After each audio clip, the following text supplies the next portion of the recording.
When it comes to Vietnamese medical milestones or accomplishments, there's one thing left rarely discussed. Transgender legislation.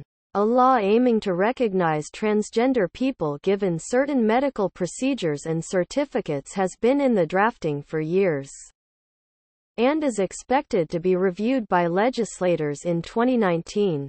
Better late than never, the Vietnamese government is slowly opening up to the LGBTQ, lesbian, gay, bisexual, transgender, queer community.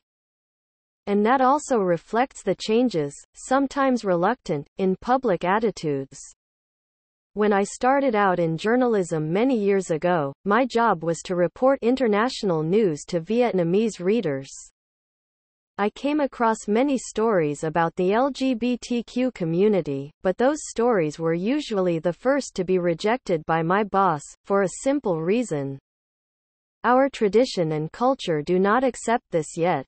Other stories about the gay community in Vietnam started to surface in tabloid papers in the late 1990s.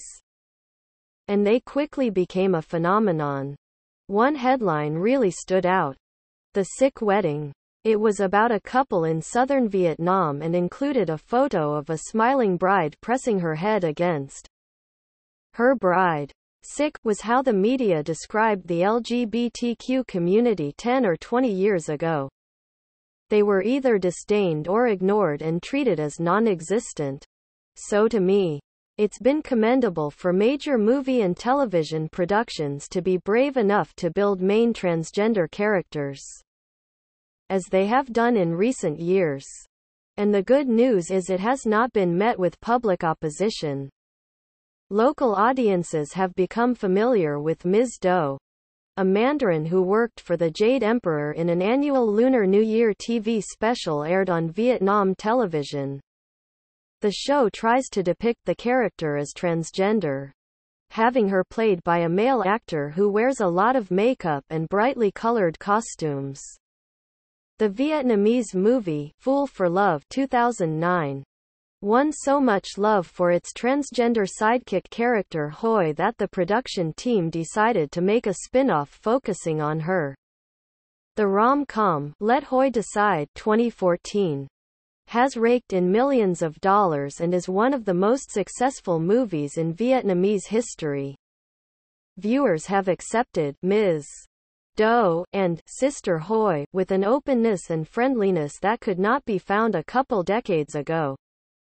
These characters themselves are a victory for the LGBTQ community in Vietnam. However, the victory is not complete. Representing a community with great diversity, the characters on screen were built using a lot of prejudice and stereotypes. Producers have framed the entire transgender community into a person too colorfully dressed, flirty and bitchy. Such a bad image. Ms. Do is a transgender woman, but calling her neither a man nor a woman, and saying that she looks disgusting, is just not okay.